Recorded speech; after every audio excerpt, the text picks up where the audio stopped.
back to another video. In today's video, I am doing a reading vlog, but it's kind of my take on a reading vlog because it's basically going to be like reading the Bible, reading my devotional, reading the book that I need to be reading for our Bible study book club that's coming up.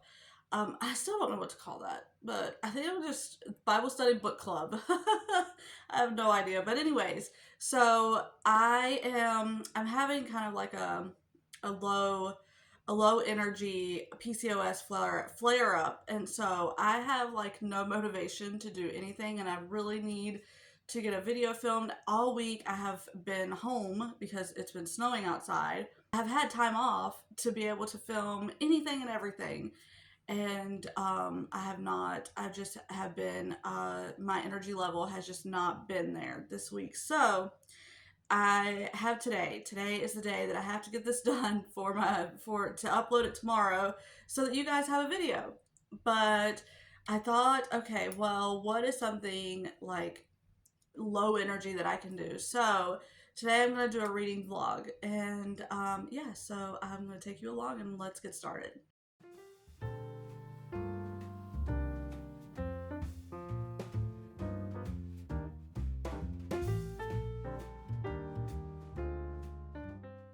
So already I found something that I can apply to my own life, and I wanted to share it just in case it can be applied to you as well. So this is, I'm in Isaiah 30, and it's the first few verses. So I'm going to start at verse 1, and it says, "Woe to the rebellious children, this is the Lord's declaration. They carry out a plan, but not mine. They make an alliance, but against my will, piling sin on top of sin. They set out to go down to Egypt without asking my advice, in order to seek shelter under Pharaoh's protection and take refuge in Egypt's shadow. But Pharaoh's protection will become your shame, and refuge in Egypt's shadow your disgrace." But this part right here was what I was talking about. It says, they carry out a plan, but not mine. They make an alliance, but against my will, piling sin on top of sin. They set out to go down to Egypt without asking my advice. And I just think about my own life. How many times do I step out and just do something without ever seeking the Lord on the matter? How many times do I carry out a plan that I don't even pray about it first? And I'm in a video not too long ago, I was talking about not messing up God's plan. But at the same time, I think there's something to be said about going to God first and asking Him. There's a difference between praying about it and not getting a clear answer and not knowing which way to go, and then, you move in a certain way. But it's a whole other thing when we're just doing anything we want to and not even seeking the Lord on the matter. So that stuck out to me, and I think that that's something that I need to be praying more about, making sure that before I do things, I'm asking the Lord, is this a good idea? Should I be doing this? Kind of thing. I know in a busy, hectic, chaotic life, we can just move forward with things without ever thinking about we should pray first and then do it. And that is a conviction that I just had while I was reading that, because I know sometimes I get so caught up in the busyness of things, and I'm like, oh, well, I want to do this, or I want to do that, or this, do whatever. And I don't ever pray about it. I just do it. And sometimes it ends badly, and I shouldn't have done it. But it's just, seeking God in those moments. So that was what I wanted to share from that.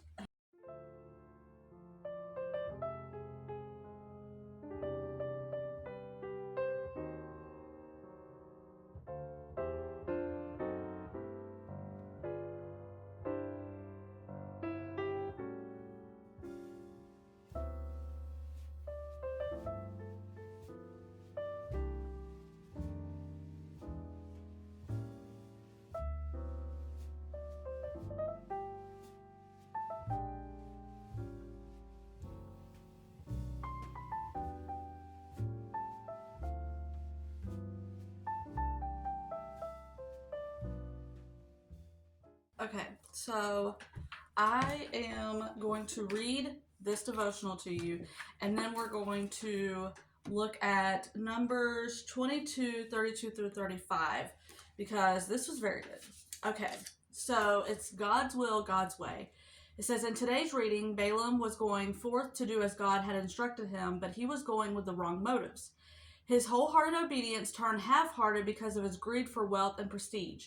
His covetousness blinded him to the angel of the Lord, who was blocking the path on which he traveled, because his eyes were focused on hope for riches and not the hope-filled mission. Balaam ceased to reside in prayer and a conscious awareness of God's presence.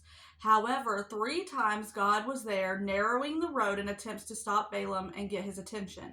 What path is God narrowing in your life so that you feel his resistance?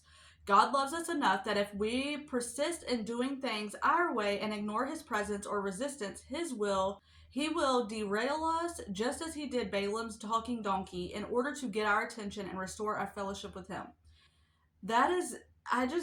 Sometimes I just can't believe how things line up like that. So next we're going to look, what did I say? Numbers 22. Balaam's donkey and the angel. But God was incensed that Balaam was going, and the angel of the Lord took his stand on the path to oppose him. Balaam was riding his donkey, and his 2 servants were with him. When the donkey saw the angel of the Lord standing on the path with a drawn sword in his hand, she turned off the path and went into the field. So Balaam hid her to return her to the path. Then the angel of the Lord stood in a narrow passage between the vineyards with a stone wall on either side. The donkey saw the angel of the Lord and pressed herself against the wall, squeezing Balaam's foot against it. So he hid her once again. The angel of the Lord went ahead and stood in a narrow place where there was no room to turn to the right or to the left. When the donkey saw the angel of the Lord, she crouched down under Balaam. So he became furious and beat the donkey with a stick. Then the Lord opened the donkey's mouth, and she asked Balaam, "What have I done to you that you have beaten me these 3 times?" Balaam answered the donkey, "You made me look like a fool. If I had a sword in my hand, I'd kill you now." But the donkey said, "Am I not the donkey you've ridden all your life until today? Have I ever treated you this way before?" Wow. "No," he replied. Then the Lord opened Balaam's eyes, and he saw the angel of the Lord standing in the path with a drawn sword in his hand. Balaam knelt and bowed with his face to the ground. The angel of the Lord asked him, "Why have you beaten your donkey these 3 times? Look, I came out to oppose you because what you are doing is evil in my sight. The donkey saw me and turned away from me these 3 times. If she had not turned away from me, I would have killed you by now and let her live." Balaam said to the angel of the Lord, "I have sinned, for I did not know that you were standing in the path to confront me. And now, if it is evil in your sight, I will go back." Then the angel of the Lord said to Balaam, "Go with the men, but you are to say only what I tell you." So Balaam went with Balak's officials. But that is insane. That is crazy. 3 times the angel of the Lord stood in a narrow place, and 3 times that donkey did not want to go, and 3 times the donkey was beat for it. And how many times, let me just say, how many times in our life have we done something that there was so much resistance and we did it anyways, only to realize that we should not have been doing it, and we look back and say, "Oh yeah, I see the resistance now, but I couldn't see it then." I've done that, and I've had that happen in my own life. It's just funny. Maybe, I don't know if any of you needed to hear that, or maybe there's something that's coming up in my life that I am that I shouldn't be doing, or that I am seeking to do, and I don't know, maybe there's resistance there. I need to pray about that for God to show me where the resistance is, and if I am stepping out against his will and I shouldn't be doing it. So that is your encouragement today. Whatever, if you feel any resistance in your life, pray about it and ask God if he will reveal what it is that you're supposed to be doing, because that is just funny how that all worked out. But now I'm going to start on this, and then I have to start on finishing the chapter for our Bible book study thing.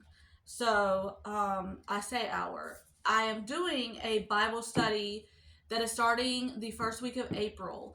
I'm going to talk about it probably in every video, just because I know that not everybody watches every video. And so if you would like to join and you haven't watched any video before this, then I will pop up the invitation video, I guess, and you can check that out. But I am starting a Bible study the first week of April, and I am seeking God on that, because obviously I don't want to do anything that is not in His will, and I don't want to be met with resistance. So I'm seeking God on that, and Lord willing, the first week of April, we will start that Bible study, book study. It's just reading through, it's called Rest Assured by Vicky Courtney. I think it's going to be good. I'm really excited about it, and reading further in that book, because I was reading some more of it yesterday. It's so good. So if you want to join me, you have to buy the book. You don't have to buy the book. I mean, you can just, follow along on the live. I want to do a live before the first week of April to kind of do some housekeeping stuff, what to look for, what are we gonna, how this is gonna go, whatever. And just because I've never done a live on my channel before and I'm pretty nervous, so I would like to do a kind of like a test live before the first week of April. So I'm thinking probably next week I will do a live, and just whoever joins can join. It's not going to be, it's not going to be the actual Bible study live. It's just going to be like kind of a, hey, how are you? I'm testing the waters here on how to go live, because I have no idea what I'm doing. I've never gone live on my channel before, so I'm kind of nervous. But anyways, I do want to do that before I start the actual live Bible study thing or whatever.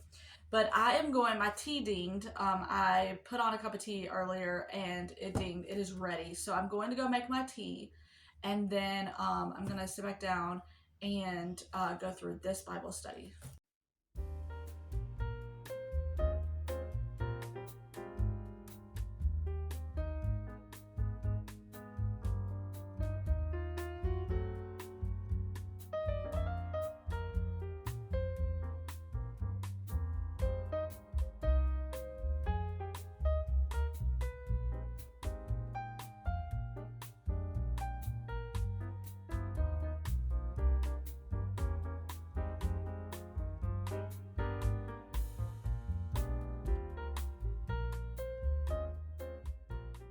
So in this led me down a whole rabbit trail, but in a good way. So in this, it says, it was having you write down Luke 8:15.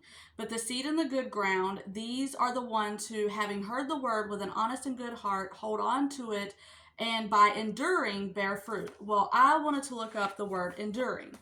Well, boy, oh boy. I'm so glad I did. So, enduring, Strong's number 5281, hupomone. Editing me here, that word is actually pronounced hupomone. Just a little redneck hillbilly girl trying to read Greek words. So, I wanted to make sure I looked it up before I finished the video and uploaded the video, and made sure I had the correct pronunciation. And I still probably am not saying it exactly right, but that's about as close as I'm going to get to it. So it's hupomone, is the Greek word for endure. But okay, sorry, I wanted to insert that because I butchered that word so bad that I had to go and look it up. All right, let's get back to the video. Hupomone, I don't know. My Greek is not good. Signifies a steadfast, active perseverance that bears fruit rather than passive waiting.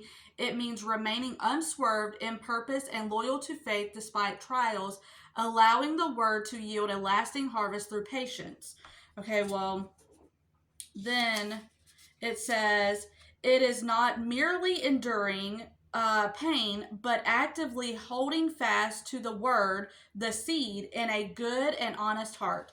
Well, then it says another one is steadfast, and it says the characteristic of a person who is not moved from the purpose or faith by trials, difficulties, or distractions. Hupomone is often described as staying under a heavy load rather than trying to escape, maintaining character and faith. I thought that was really good, so I had to share that with you. I've been all over the place in my Bible study today, but so much richness is coming out of it. I'm so glad I looked up enduring. May we all, no matter what we face, hold on to it with a good and honest heart, and may we all, instead of trying to escape our heavy load, maintaining our character and faith um, during hard times. And that is something that I need to be reminded of as well, because I am so bad about worrying first before and I was talking about this in, I think it was my spiritual dryness video, but I am so bad about worrying and saying I have faith, but then when like I struggle with having money problems or whatever the case is, I go to worry. That's like my first offense is worry, and I am learning through going through this for so long that I don't need to worry, because one way or another God's going to work it out, and he has this, and I need to leave it alone and leave it with him and trust him that he has it worked out. And that just that was so good. I am so glad that I wrote that down. So now I'm going to move on to reading a few pages in my the Rest Assured book. If I find anything good in that, I will share that with you. Otherwise, yeah, so let's continue to that.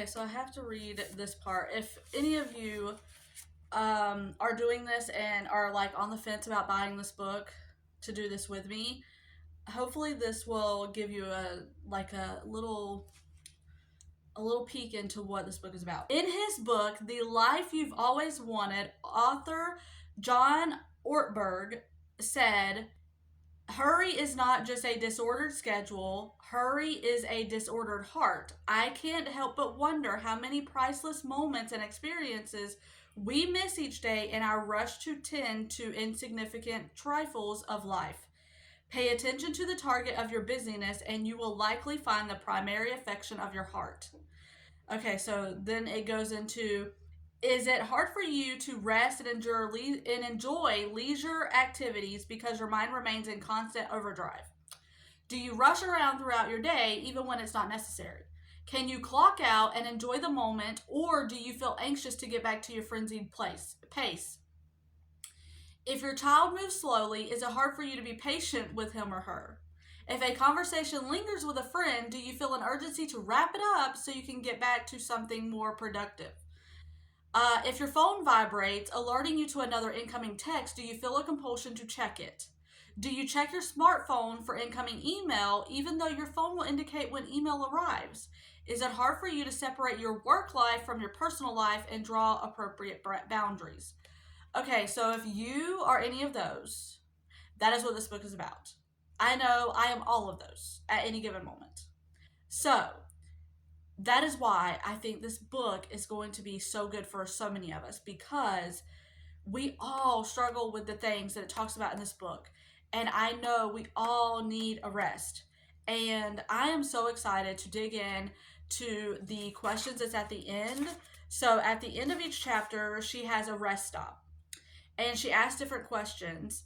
And I cannot wait to address these things. And then after she asks the questions, she has the intervention. And I'm just excited. The more I dig into this book, the more I'm like, I need this for my soul. So the book is called Rest Assured. If you don't want to join the group and you just want to look, I recommend this book to anyone who just needs a rest, who has a busy schedule because they put the busy schedule on themselves, and who just needs to figure out how to truly rest. If you don't want to join the book club, Bible study, whatever you want to call it, that is totally fine, but I highly recommend at least checking the book out because so far I am really enjoying it and it seems like it is going to be such a good book.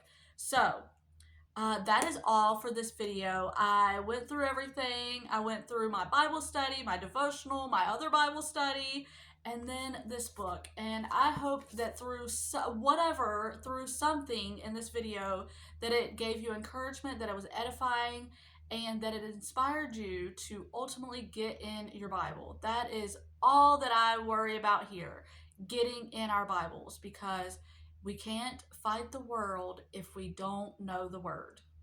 I need that on a shirt. That needs to be on a shirt. Somebody do that. We can't fight the world if we aren't in the word. All right. Anyways, I hope you have a wonderful day, night, whenever it is that you're watching this. And Lord willing, I will see you on the next one.